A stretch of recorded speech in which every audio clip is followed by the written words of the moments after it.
சித்தர்களில் முதலிடம் பெறக்கூடியவர் அகத்திய முனிவர்.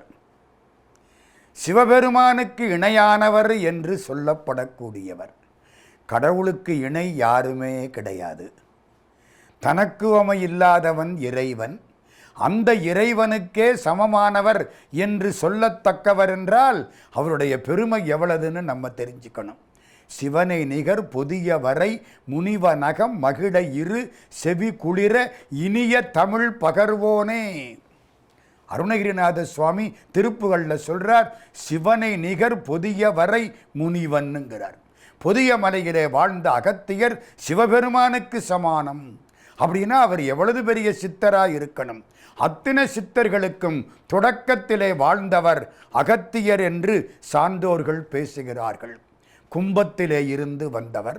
மார்கழி மாதம் ஆயில்யத்திலே அவதாரம் செய்தவர். பல யுகங்களை பார்த்தவர்.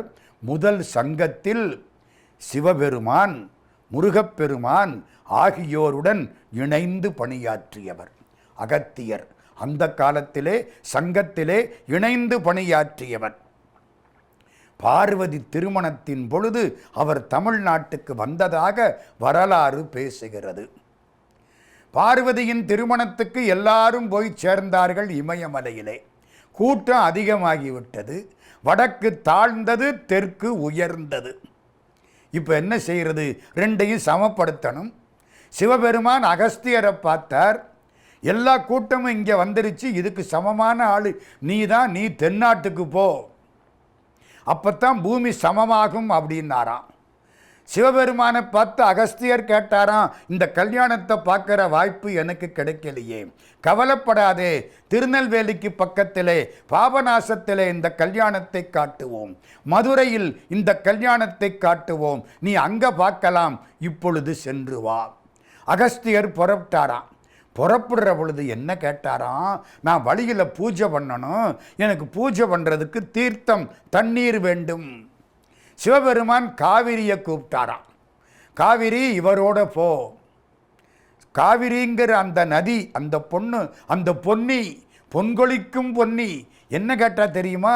பெருமானே, நான் இவர் கமண்டலத்துக்குள்ளே இருக்கிறேன், எனக்கு என்னைக்கு வெளியில் போகக்கூடிய வாய்ப்பு கிடைக்கும்? இவர் உன்னை என்னைக்கு போன்னு சொல்கிறாரோ அப்போ நீ வெளியில் போகலாம். பொன்கொழிக்கும் பொன்னி காவிரி, கங்கையை விட புனிதமான காவிரி. ஆழ்வார் பேசுகிறார், கங்கையில் புனிதமாய காவிரி நடுவு பாட்டு அப்படின்னு பாடுகிறார். காவேரி உள்ளே அடங்கினாள் கும்பத்துக்குள்ளே, அவர் கையில் வச்சிருக்கிற அந்த கமண்டலத்துக்குள்ளே. அகஸ்தியர் அங்கேருந்து புறப்பட்டார். அவர் புறப்பட்டதுக்கு இன்னொரு காரணமும் உண்டு. இந்த புதிய மலை வானளாவ வந்துதான். சூரியன் போகிற பாதையெல்லாம் மறைச்சி பிடிச்சான். ஏன் தெரியுமில்ல, இந்த நாரதர் போகிற போக்கில் ஒரு வேலையை பார்த்துட்டு போயிட்டார். புதிய மலையிட்ட போய் என்ன சொன்னார்? இந்த மேருமலை இருக்கே, அது தான் பெருசுன்னு சொல்லுது, நீ ஒன்றுத்துக்கு லாயக்கில்லாத ஆளாம், நீ ரொம்ப சின்ன மலையாம், அதான் பெரிய மலையாம். உடனே புதிய மலை என்ன பண்ணிடுது, நான் எவ்வளவு பெரிய ஆளுன்னு காட்டுறேன். வளர்ந்து வளர்ந்து வளர்ந்து வளர்ந்து சூரியனை தொடுற அளவுக்கு போயிடுச்சான். அப்போ சூரிய சந்திரர்களுடைய பாதைகள் தடைப்பட்டன. இரவு பகல் மாறிற்று, எல்லாருக்கும் கஷ்டம். இதை மாற்றக்கூடிய ஆற்றல் வாய்ந்தவர் அகஸ்தியர் தான். அதனாலே அகஸ்தியர் அங்கேருந்து புறப்பட்டு வர்றது இந்த புதிய மலை பக்கம் வர்றார். புதிய மலை பூமியை அடைச்சிக்கிட்டு பாதிக்கு மேலே நிற்கிது. இந்த பாரு, நான் தென்னாட்டுக்கு போகணும், நீ கொஞ்சம் வழி விடு. முடியாது. கையை வச்சார், ஒரு அழுத்தினார், புதிய மலை அடங்கி விட்டது. பெருமானே, நான் எப்போ எந்திரிக்கலாம்னு கேட்டுதான். அகஸ்தியர் சொன்னாராம், நான் தென்னாட்டிலிருந்து வடநாட்டுக்கு என்னைக்கு திரும்பி போவனோ அன்னைக்கு நீ எந்திரிக்கலாம். இன்னைக்கு வரைக்கும் புதிய மலை எழவில்லை. அப்படின்னா என்ன அர்த்தம்? அகஸ்தியர் இன்னும் நம்ம புதிய மலையில் தான் இருக்கிறார்னு அர்த்தம். சரி, புறப்பட்டு வந்தாச்சா? கமண்டலத்தில் என்ன இருக்கு? காவிரி. இங்கே தேவேந்திரன் தவம் செய்கிறான். பெருமானே, எனக்கு தீர்த்தம் வேண்டும். சீர்காழியிலிருந்து தவம் செய்கிறான். சிவ வழிபாடு பண்ணுறதுக்கு தீர்த்தம் வேண்டும். புண்ணியன் செய்தார்க்கு பூவுண்டு நீருண்டு அண்ணல் அது கண்டு அருள் புரியா நிற்கும். எண்ணிலை பாவிகள் எம்மான் இறைவனை என் நன்ன அறியாமல் நழுவுகின்றாரே அப்படின்னு நம்ம திருமூலர் பாடுவார். எனக்கு வழிபாடு பண்ணுறதுக்கு ஒரு ஆறு வேண்டும், ஆறில்லா ஊருக்கு அழகு பால் ஆறு வேண்டும். விநாயகப் பெருமானை கும்பிட்டார். விநாயகப் பெருமான் புறப்பட்டார். நேர குடகு கூர்கு கர்நாடகா அந்த இடத்துல கமண்டலத்தை வச்சுட்டு அகஸ்தியர் பூஜை பண்ணுறார். நம்ம பிள்ளையார் ஒரு காக்கா வடிவில் அங்கே போனார். பிள்ளையார் நிறம் கருப்பு, நீல நிறம், நெஞ்சில் குடிகொண்ட நீலமேனியும் என்பது விநாயகர் அகவல். வசதியாக ஒரு காக்கா மாதிரி வடிவெடுத்தார். கமண்டலத்தில் போய் உட்கார்ந்தார். இந்த அகஸ்தியர் என்ன பண்ணார், இந்த காக்காயை பார்த்த உடனே போ அப்படின்னு விரட்டினார். இந்த காக்காய் என்ன பண்ணுச்சு, கமண்டலத்தை கவுத்து விட்டுருச்சு. காவேரி காதில் போங்கிற வார்த்தை விழுந்தது. என்னைக்கு அகஸ்தியர் ஒன்றை போங்கிறாரோ அன்னைக்கு நீ போகலாம் அப்படின்னு சிவபெருமான் சொன்னது தெரிஞ்சுது. காவேரி கூர்கில் இருந்து கர்நாடகாவில் இருந்து பாயத் தொடங்கினாள். பொன்கொழிக்கும் பொன்னி கர்நாடகாவை தாண்டி தமிழ்நாட்டுக்கு வந்து கடைசியில் காவிரி பூம்பட்டினத்திலே கடலோடு கலக்கிறாள். காவிரியை கொடுத்தவர் அகத்தியர், தமிழை கொடுத்தவர் அகஸ்தியர். அகஸ்தியர் காசிக்கு போகிறார். காசியிலே பெரிய பெரிய பண்டிதர்கள் உட்கார்ந்து வடமொழியிலே அப்படியும் இப்படியுமா அவர்களுடைய திறமையை பூரா காமிச்சு பேசிக்கிட்டு இருக்காங்க.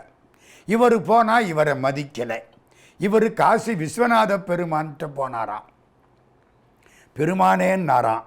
விஸ்வநாதர் சொன்னாராம், எனக்கு தெரியுது, உள்ளே போ, அந்த அறைக்குள்ளே ஒரு மொழி இருக்கிறது, அந்த மொழியை நீ தெரிந்து கொண்டு வா. உள்ளே போனாராம். மனம் வீசியது. அங்கே இருந்த ஏட்டை எடுத்தார். அதிலே ஒரு மொழி எழுதப்பட்டிருந்தது. அந்த மொழியை படித்தார். அகத்தியர் சொன்னார், இது அமிழ்து அமிழ்து அமிழ்து அமிழ்து, அமிழ் தமிழ் தமிழ் தமிழ் தமிழ் தமிழ். அமிழ்துன்னு 4-5 முறை சொல்லி பாருங்க, தமிழ் தமிழ்னு வரும். அதனால தான் தமிழுக்கும் அமுதென்று பெயர். அந்த தமிழ் இன்பத் தமிழ் எங்கள் உயிருக்கு நேர். பாரதிதாசன் பாடினது. அமிழ்திலேருந்து வந்தது தமிழ். அகஸ்தியர் அந்த மொழியை கொண்டு வந்தார். சிவபெருமான்கிட்ட ஒப்படைக்க அதைத்தான் பாரதியார் சொன்னார், ஆதிசிவன் பெற்று விட்டான் என்னை ஆரிய மைந்தன் அகத்தியன் என்று ஓர் வேதியன் கண்டு மகிழ்ந்தே நிறை மேவும் இலக்கணம் செய்து கொடுத்தான்னு பாடினார். அப்போ தமிழை கொடுத்தது அகஸ்தியர், காவிரியை கொடுத்தது அகஸ்தியர், சிற்றகத்தியம் பேரகத்தியம் என்று இலக்கண நூற்களை கொடுத்தவர் அகஸ்தியர். அகஸ்தியருக்கு தொல்காப்பியர் சீடர். 1600 பேர் சீடர்கள். தேரையர், புலத்தியர், திருவள்ளுவருங்கிற ஒரு சித்தர், அவளது பேரும் அகஸ்தியருக்கு பின்னால் வரக்கூடிய சித்தர்கள். நமக்கு வேண்டியது அகஸ்தியருங்கிற சித்தர் பாடின பாட்டில் நமக்கு என்ன சொல்கிறாரு முழுக்க நம்ம சொல்ல முடியாது. நமக்கு என்னமாவது இந்த அகஸ்தியர் சொல்கிறாரா? சித்தர்கள் ஞானம் ஒரே ஒரு பாட்டு. சத்தியமே வேணுமடா மனிதனானால், நீ மனிதனானால் உண்மையை பேசு, பொய் சொல்லாதே. பொய்யாமை பொய்யாமை ஆற்றின் அறம்பிற செய்யாமை செய்யாமை நன்று. திருவள்ளுவர் அதை சொல்றார். சத்தியமே வேணுமடா மனிதனானால் சண்டாளம் செய்யாதே. சண்டாளத்தனம்னா என்ன அர்த்தம் தெரியுமா? ஞானிகள் புறக்கணிக்கக்கூடிய கேவலமான செயல்கள். தவறிடாதே, நித்திய கர்மம் விடாதே, நியமம் விட்டு நிட்டையுடன் சமாதி கெட்டு நிலை பெயராதே. ஒழுக்கத்தை விடாதே, சமாதி நிலையை விடாதே, புத்தி கெட்டு திரியாதே, பொய் சொல்லாதே, புண்ணியத்தை மறக்காதே, பூசல் கொண்டு கத்தியதோர் சல்லிட்டு தர்க்கியாதே, எல்லாரோடையும் கத்தி கத்தி சண்டை போடாதே, கர்மி என்று நடவாதே, கதிர்தான் முற்றேன், கருமத்தை செய், கருமியாக இராதே, உன் வாழ்க்கை சிறப்பாயிருக்கும். இதெல்லாம் சொன்னவர் யார்? அகஸ்திய முனிவர். இன்னொரு முக்கியமான செய்தி, அகத்தியருங்கிற பரம சித்தர் ஞானி. அவர் செஞ்ச பெரிய காரியம் என்ன தெரியுமா? நமக்கெல்லாம் ஒரு சந்தேகம் வரும், இந்த ராவணேஸ்வரன் அவனுக்கு பேர். அவன் உலகத்தை எல்லாம் தன் ஆட்சியில் வைத்தவன். இந்த தமிழ்நாட்டுக்கு மட்டும் அவன் வரல. அது என்ன ஆச்சரியமாக இருக்குது. எல்லா பகுதியையும் ஜெயிச்சவன் தமிழ்நாட்டுக்கு வரலையே. தமிழ்நாடு ராவணனுடைய ஆட்சிக்கு உட்படவில்லையே. அது ஏன்னு கேட்டால் அதுக்கு காரணம் இந்த அகஸ்திய முனிவர். ராவணன் அவனுக்கு ராவண ஈஸ்வரன்னு பேர். உலகத்தில் ஈஸ்வரப்பட்ட 2 பேருக்குத்தான். ஒன்று பரமேஸ்வரன், இன்னும் ஒன்று ராவணேஸ்வரன். நீங்கள் உடனே சனீஸ்வரன்னு சொல்லப்படாது. அது சனீஸ்வரன் இல்லை, சனை சரண். சனை சரன்னா மெதுவாக சஞ்சரிப்பவன். ஒவ்வொரு வீட்டிலையும் 2.5 வருஷம் இருந்து அந்த ஆளை உண்டு இல்லைன்னு ஆக்கிட்டு அதுக்கு அப்புறம்தான் போவான். சனை சரண் என்பதை பயந்து போய் சனீஸ்வரன்னு மாற்றி விட்டாங்க. ஒரு பக்கம் வங்க. ராவணேஸ்வரன் தமிழ்நாட்டு மேலே படையெடுக்கிறான். அவன் மட்டும் தனியாக வர்றான்.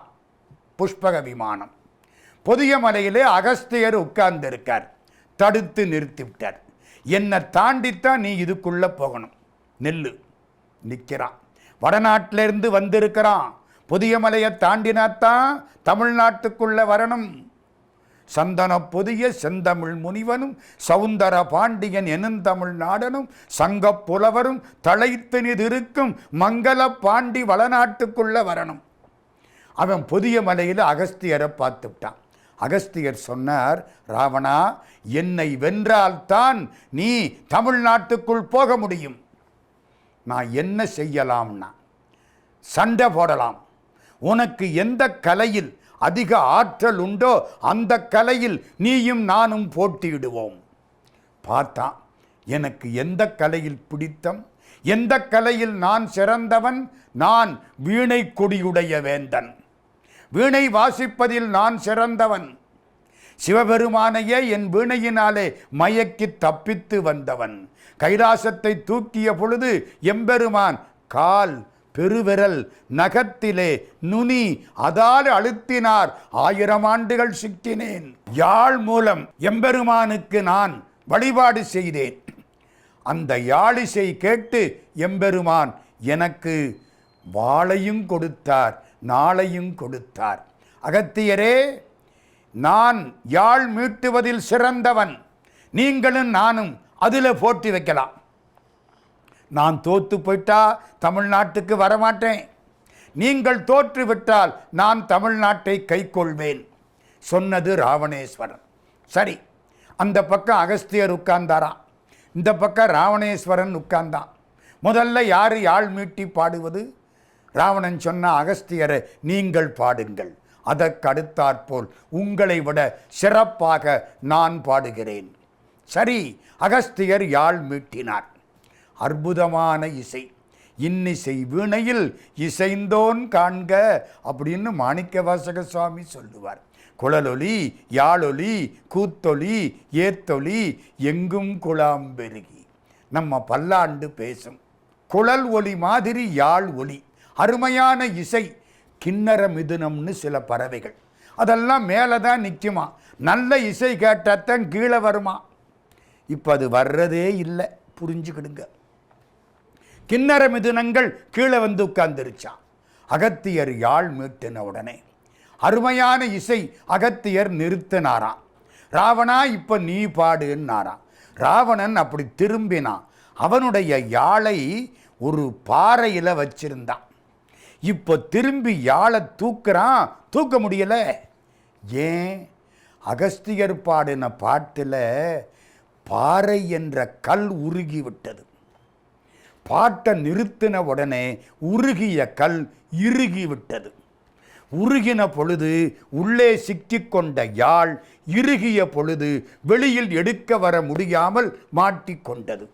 யாழை உடைச்சாத்தான் எடுக்கலாம், இல்லைன்னா அகஸ்தியரை திரும்ப பாடச் சொல்லி உருக வச்சு எடுக்கலாம். ராவணன் பார்த்தான், கல்லுருக பாடக்கூடிய யாழிசை இது என்னால் முடியாது, நான் தோற்று போய்விட்டேன், நான் தமிழ்நாட்டுக்கு வரமாட்டேன். அதனால தான் தமிழ்நாடு தப்பிச்சுது அப்படின்னு ஒரு வரலாறு. இதெல்லாம் அகத்தியர் என்ற ஒரு பரம ஞானியை பற்றிய சிந்தனைகள். இந்த அகஸ்தியருக்கு பின்னாலே பல ஞானிகள் வந்தார்கள்.